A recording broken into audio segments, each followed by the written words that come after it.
അപ്പോൾ കഴിഞ്ഞ ക്ലാസ്സിൽ നമ്മൾ കുറച്ചും കൂടി ഇക്വേഷൻസ് അല്ലെങ്കിൽ കുറച്ചും കൂടി ടേംസ് ഐഡൻറ്റിഫൈ ചെയ്തിട്ടുണ്ട്. എന്താണ് റീഓർഡർ ലെവൽ, ദെൻ എന്താണ് ബഫർ സ്റ്റോക്ക് അല്ലെങ്കിൽ സേഫ്റ്റി സ്റ്റോക്ക് എന്ന് പറയുന്നത്, ഈ കാര്യങ്ങൾ, പിന്നെ minimum inventory, maximum inventory level, average inventory level എന്താണ്, ലീഡ് ടൈം എന്താണ്, ഈ കാര്യങ്ങളൊക്കെയാണ് കഴിഞ്ഞ ക്ലാസ്സിൽ നോക്കിയത്. അതിൻ്റെ ഒരു പ്രോബ്ലം ചെയ്തിട്ടുണ്ട്.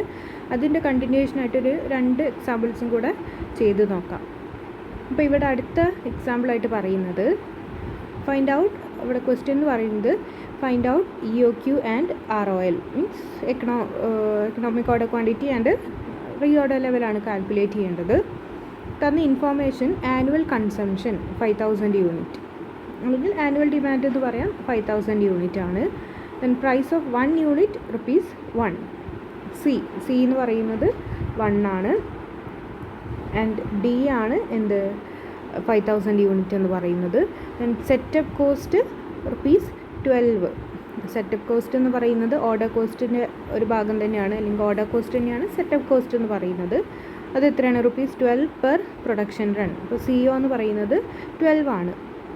ദെൻ നെക്സ്റ്റ് പറഞ്ഞിട്ടുള്ളത് inventory carrying charge 0.25 per unit, അതായത് 25 പൈസയാണ് per unit inventory carrying cost എന്ന് പറയുന്നത്. അപ്പോൾ നമുക്ക് കാൽക്കുലേറ്റ് ചെയ്യാൻ തന്നിട്ടുള്ള ഇൻഫോർമേഷൻസ് D 5000 ആണ്, C എന്ന് പറയുന്നത് ₹1 ആണ് price per unit, then CO 12 ആണ്, ദെൻ I എന്ന് പറയുന്നത് 0.25 പെർ യൂണിറ്റ് ആണെന്നാണ് പറഞ്ഞിട്ടുള്ളത്. അപ്പോൾ ഇൻവെൻട്രി ക്യാരിയിങ് കോസ്റ്റ് എപ്പോഴും നമ്മൾ സിൻ്റെ മുകളിലാണ് കാണേണ്ടത്. C ഇൻറ്റു I ആയിരിക്കും എന്തെന്ന് പറയുന്നത്, CH എന്ന് പറയുന്നത്, ഹോൾഡിംഗ് കോസ്റ്റ് എന്ന് പറയുന്നത്. നമുക്ക് സാധാരണ പെർസെൻറ്റേജ് ആയിട്ടാണ് തരാറുള്ളത്. ഇവിടെ 0.25 എന്നാണ് പറഞ്ഞിട്ടുള്ളത്, 25% ആണെന്നാണ് ഉദ്ദേശിച്ചിരിക്കുന്നത്. അപ്പോൾ എന്താണ് C ഇൻറ്റു I എന്ന് പറയുമ്പോൾ 1 ഇൻറ്റു 0.25, ദാറ്റ് ഈസ് 0.25 തന്നെയാണ്. ഇത്രയും കാര്യങ്ങളാണ് നമുക്ക് തന്നിട്ടുള്ള ഇൻഫോർമേഷൻ എന്ന് പറയുന്നത്. ദെൻ നെക്സ്റ്റ് ഒരു കാര്യം പറഞ്ഞിട്ടുള്ളത് പാസ്റ്റ് ലീഡ് ടൈംസ്. അതായത് ലീഡ് ടൈംസ് ഇപ്പോൾ നമ്മൾ സെയിം സപ്ലയറുടെ അടുത്ത് തന്നെയാണ് വാങ്ങിക്കൊണ്ടിരിക്കുന്നത്. കഴിഞ്ഞ ഒരു 5-6 ഓർഡേഴ്സിൽ നമുക്ക് എടുത്തിട്ടുള്ള ലീഡ് ടൈംസ് ആണ് അവിടെ തന്നിട്ടുള്ളത്. അതായത് നമ്മൾ ഓർഡർ ചെയ്തിട്ട് എത്ര ദിവസം കൊണ്ടാണ് ആ ഓർഡർ നമുക്ക് ഡെലിവറി ആയത്, അതിനാണ് ലീഡ് ടൈം എന്ന് പറയുന്നത്. ഓർഡർ പ്ലേസ് ചെയ്തതും ആൻഡ് അത് ഗോ ഡൗൺ അല്ലെങ്കിൽ നമ്മളുടെ സ്റ്റോറേജ് ലൊക്കേഷനിൽ എത്തിയതും ആയിട്ടുള്ള ടൈം ഗ്യാപ്പിനെയാണ് നമ്മൾ ലീഡ് ടൈം എന്ന് പറയുന്നത്.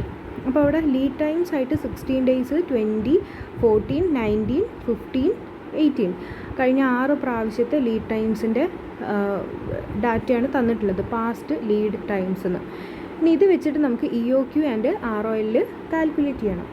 ഇതിൽ EOQ കാണാൻ നമുക്ക് ഈസിയാണ്. EOQ കാണാൻ എന്താണ് √2 × D × CO divided by CH.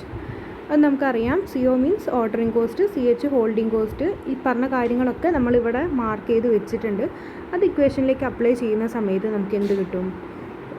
₹692.82 ആണ് നമുക്ക്, അല്ലെങ്കിൽ റൗണ്ട് ചെയ്ത് 693 ആണ് നമുക്ക് EOQ എന്ന് പറയുന്നത്. EOQ എപ്പോഴും യൂണിറ്റ്സിലാണ് കിട്ടുക, ക്വാണ്ടിറ്റിയാണ്. അപ്പോൾ യൂണിറ്റ്സ് ആണ്, 693 യൂണിറ്റ്സ് ആണ് നമുക്ക് EOQ എന്ന് പറയുന്നത്. ഇനി നെക്സ്റ്റ് ROL കാണാനാണ് വേണ്ടത്. ഇത് റീഓർഡർ ലെവലാണ് നമുക്ക് കാണേണ്ടത്. ROL കാണണമെന്നുണ്ടെങ്കിൽ നമുക്ക് നോർമൽ ലീഡ് ടൈമിൽ എത്ര നമ്മൾ കൺസ്യൂം ചെയ്തു എന്നുള്ളതും കൂടെ കാണണം. അതും കൂടെ വെച്ചിട്ടാണ് നമ്മൾ എന്ത് ചെയ്യേണ്ടത്, ഈ ഒരു ഇക്വേഷൻ കംപ്ലീറ്റ് ആവുന്നത്. റീഓർഡർ ലെവൽ കാണുന്നതിൻ്റെ ഇക്വേഷൻ എന്ന് പറയുന്നത് എന്താണ്? സേഫ്റ്റി സ്റ്റോക്ക് അല്ലെങ്കിൽ buffer stock plus normal lead time കൺസംഷനാണ് നമ്മളുടെ അതിൻ്റെ ഇക്വേഷൻ എന്ന് പറയുന്നത്. ഇനി സേഫ്റ്റി സ്റ്റോക്ക് വെക്കാതെയും നമുക്ക് കാണാം, ബട്ട് സേഫ്റ്റി സ്റ്റോക്ക് കാൽക്കുലേറ്റ് ചെയ്യാൻ പറ്റുന്ന ക്വസ്റ്റ്യൻസ് ആണെന്നുണ്ടെങ്കിൽ അത് വെച്ചിട്ട് തന്നെ എന്ത് ചെയ്യുക, നോർമൽ കേസസിൽ നമ്മൾ ആൻസർ കംപ്ലീറ്റ് ചെയ്യുക. അപ്പോൾ അതിലെങ്ങനെയാണ് കാണുക? ആദ്യം നമുക്കറിയേണ്ടത് 2 കാര്യങ്ങളാണ് നമുക്കറിയേണ്ടത്. സേഫ്റ്റി സ്റ്റോക്ക് അല്ലെങ്കിൽ ബഫർ സ്റ്റോക്കും അറിയണം, നോർമൽ ലീഡ് ടൈം കൺസംഷനും അറിയണം. ഇനി നമുക്ക് കഴിഞ്ഞ ക്വസ്റ്റ്യനിലൊക്കെ ലീഡ് ടൈം നമുക്ക് ഡയറക്റ്റായിട്ട് പറഞ്ഞിട്ടുണ്ടായിരുന്നു. ഇവിടെ നമുക്ക് ലീഡ് ടൈമായിട്ട് ഡിഫറെൻ്റ് ഒരു 6 തവണ നമ്മുടെ കഴിഞ്ഞ 6 ഓർഡേഴ്സിൻ്റെ ലീഡ് ടൈംസ്, പാസ്റ്റ് ലീഡ് ടൈംസാണ് തന്നത്. അതിൻ്റെ ആവറേജ് ആയിരിക്കും നമ്മളിവിടെ നോർമൽ ലീഡ് ടൈമായിട്ട് കൺസിഡർ ചെയ്യുന്നത്. അപ്പം നോർമൽ ലീഡ് ടൈം ആയിട്ട് നമ്മൾ എടുക്കണമെങ്കിൽ ഈ പറഞ്ഞിരിക്കുന്ന 6 ലീഡ് ടൈംസിൻ്റെ കൂടെ ആവറേജ് കാണാം. ആവറേജ് കാണുക പറഞ്ഞാൽ എല്ലാം കൂടെ ആഡ് ചെയ്തിട്ട് ഡിവൈഡഡ് ബൈ 6 ചെയ്താൽ ആവറേജ് കിട്ടും. അപ്പോൾ അങ്ങനെ നമ്മൾ ആവറേജ് കാണുമ്പം 17 ആണ് നോർമൽ ലീഡ് ടൈം അല്ലെങ്കിൽ ആവറേജ് ലീഡ് ടൈം ആയിട്ട് നമുക്ക് കിട്ടിയിട്ടുള്ളത്. ഓക്കെ, പിന്നെ അടുത്തത് നമുക്കറിയേണ്ടത് ഈ ഒരു കൺസംഷൻ റേറ്റ് അല്ലെങ്കിൽ എങ്ങനെയാണ് കൺസ്യൂം ചെയ്തിരിക്കുന്നത് എന്നുള്ളതാണ്. ഈ ലീഡ് ടൈമിൽ നമ്മൾ എങ്ങനെയാണ് കൺസ്യൂം ചെയ്തിരിക്കുന്നത് എന്നുള്ളത് അറിയണം. അപ്പോൾ അത് ചെയ്യാനായിട്ട് നമുക്ക് എങ്ങനെ ചെയ്യാം? ഒപ്റ്റിമൽ സ്റ്റോക്ക് അല്ലെങ്കിൽ സേഫ്റ്റി സ്റ്റോക്ക് എത്രയാണ് എന്നുള്ളത് നമുക്ക് കാൽക്കുലേറ്റ് ചെയ്യാവുന്നതാണ്. ഇനി നിങ്ങൾ നേരത്തെ സ്ലൈഡിൽ നോക്കി നോക്കുക, സേഫ്റ്റി സ്റ്റോക്ക് കാണേണ്ട ഇക്വേഷൻ അവിടെ എഴുതിയിട്ടുണ്ടാവുക maximum lead time minus normal lead time into daily consumption. ഇതായിരിക്കും നമ്മളവിടെ ഇക്വേഷനായിട്ട് എഴുതി വെച്ചിട്ടുണ്ടാവുക. ഇനി ഈ പറഞ്ഞിരിക്കുന്നതിൽ മാക്സിമം ലീഡ് ടൈം എത്രയാണ്? ഈ 6 എണ്ണത്തിൽ മാക്സിമം ലീഡ് ടൈം 20 ആണ്. അതാണ് ഇവിടെ 20 minus normal lead time. Normal lead time എന്ന് പറഞ്ഞാൽ ആവറേജ് ലീഡ് ടൈം തന്നെയാണ് നോർമൽ ലീഡ് ടൈം എന്ന് പറയുന്നത്. അത് നമ്മൾ കാൽക്കുലേറ്റ് ചെയ്തു 17 ആണ്. Maximum lead time minus normal lead time into daily consumption. Daily consumption നമ്മൾ കഴിഞ്ഞ പ്രോബ്ലത്തിലും കണ്ടിട്ടുണ്ട്. ഡെയിലി കൺസംഷൻ എങ്ങനെയാണ് നമുക്ക് കിട്ടുക? ഇവിടെ നമുക്ക് ലീഡ് ടൈം തന്നിട്ടുള്ളത് ഡേയ്സിലാണ്. അപ്പോൾ നമ്മൾ ഡേയ്സിലാണ് ഡെയിലി കൺസംഷൻ നമ്മൾ കാണേണ്ടത്. ഓക്കെ, ലീഡ് ടൈം തന്നത് മന്തിലാണെങ്കിൽ നമ്മൾ മന്ത്ലി കൺസംഷൻ ആയിരിക്കും. അത് നമ്മളുടെ ക്വസ്റ്റ്യൻ അനുസരിച്ചിട്ടാണ് എടുക്കേണ്ടത്. ഇവിടെ നമുക്ക് ഡെയിലി കൺസംഷനാണ് കാണേണ്ടത്. പിന്നെ ഡെയിലി കൺസംഷൻ എങ്ങനെ കാണുക? ടോട്ടൽ നമ്മളുടെ ആനുവൽ കൺസംഷൻ അല്ലെങ്കിൽ annual demand divided by number of days in a year. കഴിഞ്ഞ സ്ലൈഡ് അല്ലെങ്കിൽ കഴിഞ്ഞ ക്ലാസ്സിൽ നോക്കുക, അവിടെ 300 ഡേയ്സ് ആയിരുന്നു ഒരു ഇയറിലുണ്ടെന്ന് നമുക്ക് പറഞ്ഞിട്ടുണ്ടായിരുന്നത്. ഈ ഒരു ക്വസ്റ്റ്യൻ നോക്കുക, 300 ഡേയ്സാണ് ഓപ്പറേറ്റ് ചെയ്യുന്നത് ഒരു ഇയറിൽ എന്ന് പറഞ്ഞപ്പോൾ നമ്മൾ 300 ആണ് അവിടെ ഡേയ്സ് ആണ് ടോട്ടൽ ഡേയ്സ് ആയിട്ട് എടുത്തിട്ടുള്ളത്. ഇവിടെ നമ്മളോടൊന്നും പറഞ്ഞിട്ടില്ല. ഒന്നും പറയാത്ത സിറ്റുവേഷൻസിൽ നമ്മൾ ഒരു ഇയറിൽ 365 ഡേയ്സ് ഉണ്ടെന്ന് തന്നെയാണ് അസ്യൂം ചെയ്യേണ്ടത്. അപ്പം ടോട്ടൽ കൺസംഷൻ 5000 ഡിവൈഡഡ് ബൈ ഒരു ഇയറിലുള്ള ഡേയ്സ് 365. അപ്പോൾ ഒരു ദിവസത്തെ കൺസംഷൻ നമുക്ക് കിട്ടും. ഓക്കെ, ഇനി ഇത് കംപ്ലീറ്റ് ചെയ്ത് കഴിഞ്ഞാൽ നമുക്ക് കിട്ടുന്ന ആൻസർ എന്ന് പറയുന്നത് 42 ആണ്, അല്ലെങ്കിൽ 41.67 ആണ് നമുക്ക് കിട്ടുന്ന ആൻസർ എന്ന് പറയുന്നത്. എന്ത്? ബഫർ സ്റ്റോക്ക് എന്ന് പറയുന്നത് 42 ആണ്. ഇനി ഈ രണ്ട് കാര്യം വെച്ചിട്ട് നമുക്ക് എന്ത് ചെയ്യാം?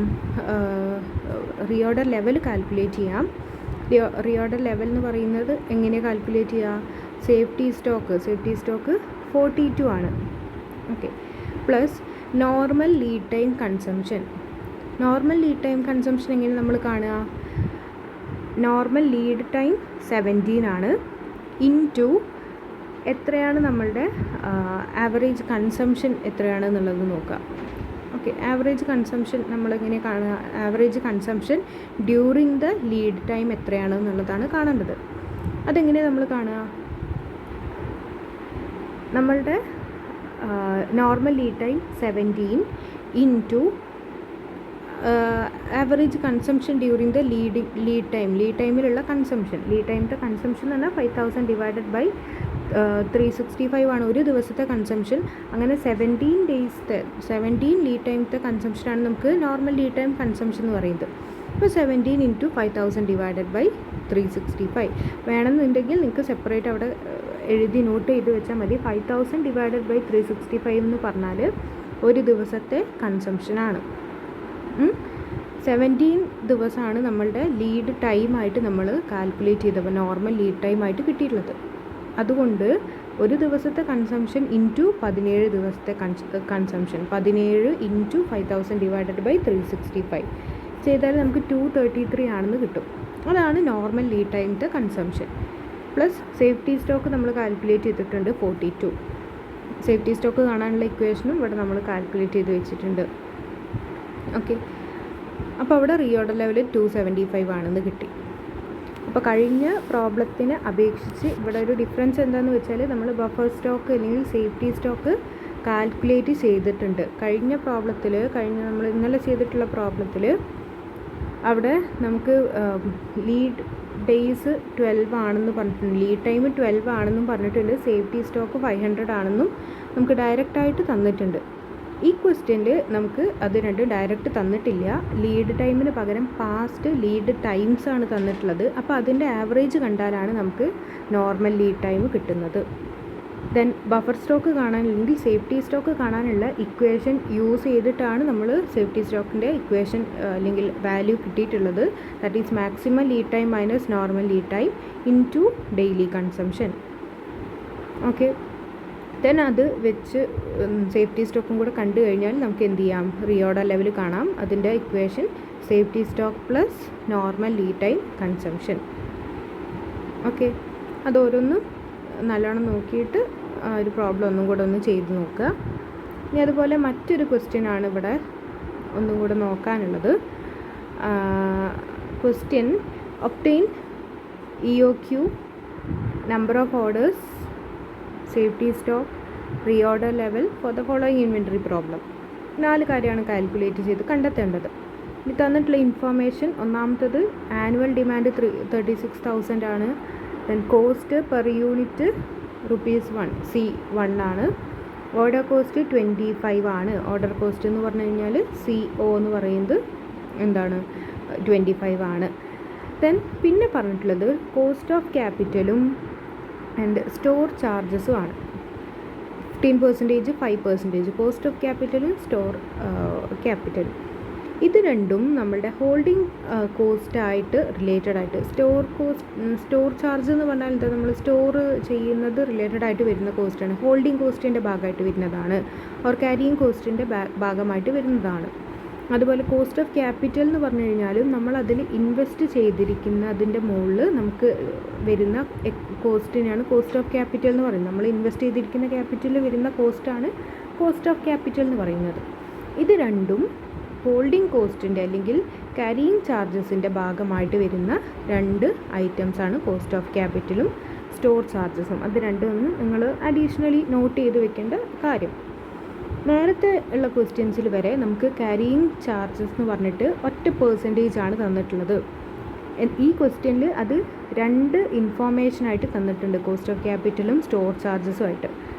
ഓക്കെ, അപ്പോൾ എന്താ മനസ്സിലാക്കേണ്ടത്, ഇത് രണ്ടും ക്യാരിയിങ് ചാർജസിൻ്റെ ഭാഗമായിട്ട് വരുന്നതാണ്. ഈ 15ഉം 5ഉം കൂടെ ചേർന്നാൽ ടോട്ടൽ 20% ആണ് ഈ ക്വസ്റ്റ്യനിൽ ക്യാരിയിങ് ചാർജസ് അല്ലെങ്കിൽ എന്ന് പറയുന്നത് 20% ആണ്. അത് രണ്ടും കൂടെ ആഡ് ചെയ്താലാണ് നമുക്ക് ക്യാരിയിങ് ചാർജസ് കിട്ടുന്നത്. ദെൻ അത് കഴിഞ്ഞാൽ CH കാൽക്കുലേറ്റ് ചെയ്യണം. CH കാൽക്കുലേറ്റ് ചെയ്യണമെങ്കിൽ എന്ത് ചെയ്താൽ മതി, കോസ്റ്റ് Cൻ്റെ ഇത്ര പെർസെൻറ്റേജ് കണ്ടാൽ മതി. എന്ന് പറയുന്നത് ഇവിടെ ഇത് രണ്ടും കൂടെ ആഡ് ചെയ്താൽ 20% ആണ്. അപ്പം ഹോൾഡിംഗ് കോസ്റ്റ് 0.20 അല്ലെങ്കിൽ 0.2 ആണെന്ന് നമുക്ക് കിട്ടും. ഓക്കെ, അപ്പം ഇവിടെ ഈ കാര്യം ഒന്ന് നോട്ട് ചെയ്ത് വെക്കുക. ഇത് രണ്ടും ക്യാരിയിങ് കോസ്റ്റിൻ്റെ ഭാഗമായിട്ട് വരുന്ന ഇൻഫോർമേഷൻസ് ആണ്. പിന്നെ അത് കഴിഞ്ഞിട്ട് പറഞ്ഞിട്ടുള്ളത് ലീഡ് ടൈം ഹാഫ് മന്ത് ആണ് and safety stock 1 month consumption ആണ്. സേഫ്റ്റി സ്റ്റോക്ക് 1 മന്ത് കൺസംഷൻ ആണ് നമുക്ക് പറഞ്ഞിട്ടുള്ളത്. ഓക്കെ, ഇനി നോക്കുക. ആദ്യം കാണേണ്ടത് EOQ ആണ്. EOQയിലേക്ക് വേണ്ട എല്ലാ ഇൻഫോർമേഷനും നമ്മളിവിടെ കിട്ടിയിട്ടുണ്ട്. അപ്പോൾ അത് വെച്ചിട്ട് EOQ കാണുക. ഈ ഇക്വേഷനിൽ നമ്മൾ അപ്ലൈ ചെയ്താൽ മതി. എല്ലാ ക്വസ്റ്റ്യനും ചെയ്യുന്നതാണ്, അത് എക്സ്പ്ലെയിൻ ചെയ്യേണ്ട ആവശ്യമില്ല. 3000 യൂണിറ്റ് ആണെന്ന് കിട്ടും. ദെൻ നമ്പർ ഓഫ് യൂണിറ്റ് ആണ് നെക്സ്റ്റ് ചോദിച്ചിട്ടുള്ളത്. നമ്പർ ഓഫ് യൂണിറ്റ് നമ്മൾ ഫസ്റ്റ് ക്ലാസ്സസിലായിട്ട് നോക്കിയിട്ടുണ്ട്. അത് കാണാനുള്ള ഇക്വേഷൻ എന്താ, annual demand divided by EOQ. ഇനി EOQ ഇല്ലാത്ത ക്വസ്റ്റ്യൻ ആണെങ്കിൽ എത്രയാണോ ഒരു ഓർഡറത്തെ ക്വാണ്ടിറ്റി, ആ ക്വാണ്ടിറ്റി ആയിരിക്കും നമ്മൾ ഡിവൈഡ് ചെയ്യേണ്ടി വരിക. അപ്പോൾ annual demand 36,000 divided by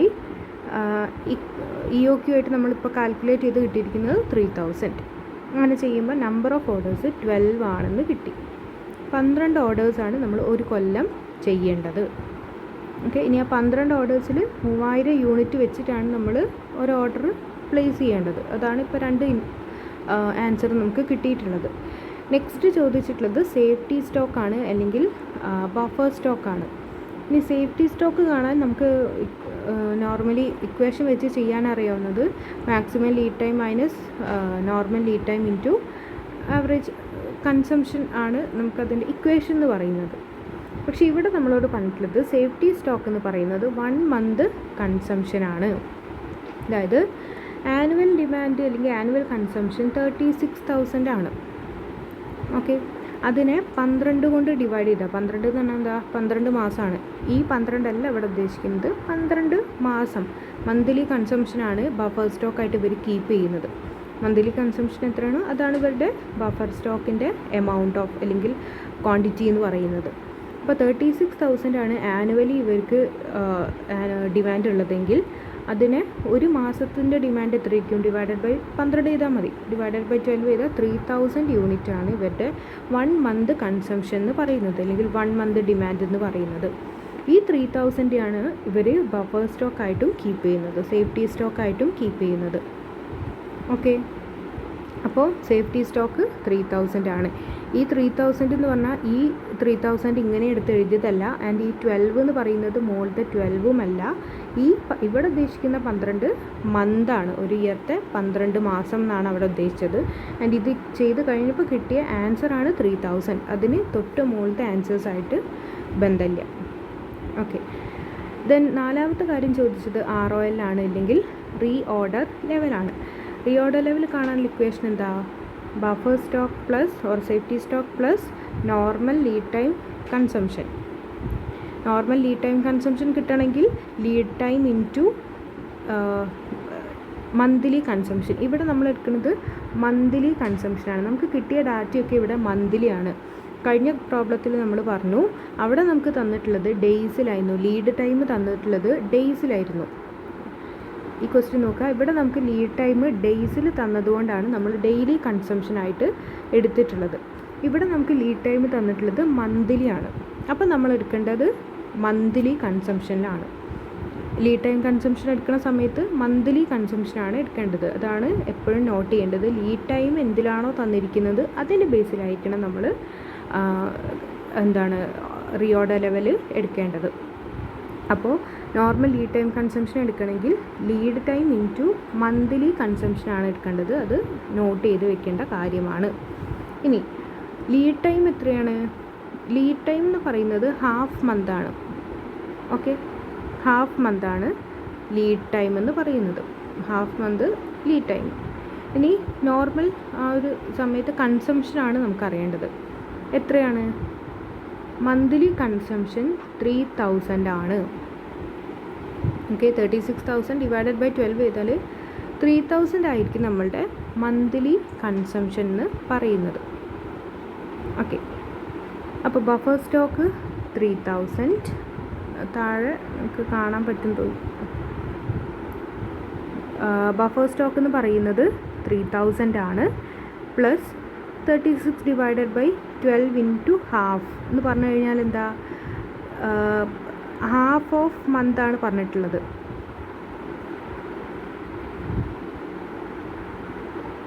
half of month അല്ലെങ്കിൽ ഹാഫ് മന്താണ് ലീഡ് ടൈം ആയിട്ട് അവിടെ പറഞ്ഞിട്ടുള്ളത്. ഹാഫേ എടുക്കാൻ പറ്റുള്ളൂ. അപ്പം ഈ ആദ്യം എഴുതിയിരിക്കുന്ന 3000 എന്ന് പറയുന്നത് ബഫർ സ്റ്റോക്കാണ്. ആൻഡ് നെക്സ്റ്റ് വരുന്നത് ഏതിലേക്കുള്ളതാണ്? നോർമൽ ലീഡ് ടൈം കൺസംഷനാണ് അവിടെ പറയുന്നത്. നോർമൽ ലീഡ് ടൈം കൺസംഷൻ്റെ മന്ത്ലി കൺസംഷനാണ് 36 ഡിവൈഡഡ് ബൈ 12 എന്ന് പറയുന്നത്. ഓക്കെ, അത് നിങ്ങൾ ബ്രാക്കറ്റിൽ കാണിച്ചാൽ മതി. ആ 3000 പ്ലസ് കഴിഞ്ഞിട്ട് ബ്രാക്കറ്റിൽ കാണിച്ചാൽ മതി. ഇവിടെ 36,000 ബൈ 12 എന്ന് പറയുന്ന monthly consumption into lead time half, അതാണ് ഇൻറ്റു ഹാഫ് എന്ന് പറയുന്നത്. അത് നിങ്ങളൊരു ബ്രാക്കറ്റിൽ കാണിച്ചാൽ മതി. 36,000 ഡിവൈഡഡ് ബൈ 12 ഇൻറ്റു ഹാഫ് എന്ന് ചെയ്ത് കഴിഞ്ഞാൽ നമുക്ക് 1500 ആണെന്ന് കിട്ടും. അപ്പോൾ ടോട്ടൽ 4500 യൂണിറ്റ് ആണ് നമ്മളുടെ ROL അല്ലെങ്കിൽ റീഓർഡർ ലെവൽ അല്ലെങ്കിൽ റീഓർഡർ ക്വാണ്ടിറ്റി എന്ന് പറയുന്നത്. ഓക്കെ, അതൊന്ന് നോക്കുക. അവിടെ 3000 വന്നത് ഈ ആദ്യം എഴുതിയ 3000 നേരത്തെ കാൽക്കുലേറ്റ് ചെയ്ത് safety stock plus 36,000 divided by 12 monthly consumption into lead ടൈമാണ് ഹാഫ്. ഈ ഇക്വേഷനാണ് നമ്മൾ താഴെ ഇവിടെ സോൾവ് ചെയ്തിട്ടുള്ളത്. ഓക്കെ, ഇതും ഒരു എക്സാമ്പിളായിട്ട് എടുത്ത് ചെയ്ത് നോക്കാവുന്നതാണ്. ഈ ഒരു ഏരിയയിൽ ഇങ്ങനത്തെ പ്രോബ്ലംസ് ആണ് നമുക്ക് ചെയ്ത് നോക്കാനുള്ളത്. പിന്നെ ടെക്സ്റ്റിൽ ഒരുപാട് ഇത് റിലേറ്റഡ് ആയിട്ടുള്ള ക്വസ്റ്റ്യൻസ് ഉണ്ട്. ഇതിൻ്റെ അഡ്വാൻസ്ഡ് ആയിട്ടുള്ള ഏരിയാസിന് ക്വസ്റ്റ്യൻസ് അങ്ങനെ ചോദിക്കാറില്ല പ്രോബബിലിസ്റ്റിക് മോഡൽസിൽ നിന്നും. അപ്പോൾ കൺഫ്യൂസിങ് ആവാതെ ഇത്ര കാര്യങ്ങൾ എന്ത് ചെയ്യുക, നന്നായിട്ട് പഠിച്ചേക്കും. ഇത്രയും കാര്യങ്ങൾ നമുക്ക് ഈസി ആയിട്ട് ഓർത്ത് വയ്ക്കാൻ പറ്റുന്ന ഇക്വേഷൻസും കാര്യങ്ങളുമാണ്. കാര്യമായിട്ട് ഇതിൽ റീഓർഡർ ലെവൽ, EOQ, പിന്നെ നമ്പർ ഓഫ് ഓർഡേഴ്സ് കാണേണ്ടത്, പിന്നെ അതുപോലെ ആവറേജ് ഇൻവെൻട്രി. ഇതിൽ പറഞ്ഞിരിക്കുന്ന ഈ ഒരു ക്ലാസ്സസിൽ ഡിസ്കസ് ചെയ്തിരിക്കുന്ന അത്രയും ഭാഗമെങ്കിലും ഇൻവെൻട്രി മോഡൽസ് എന്ന് പറഞ്ഞ ചാപ്റ്ററിന് പഠിച്ചു വെക്കാൻ ശ്രമിക്കാം. ഓക്കെ.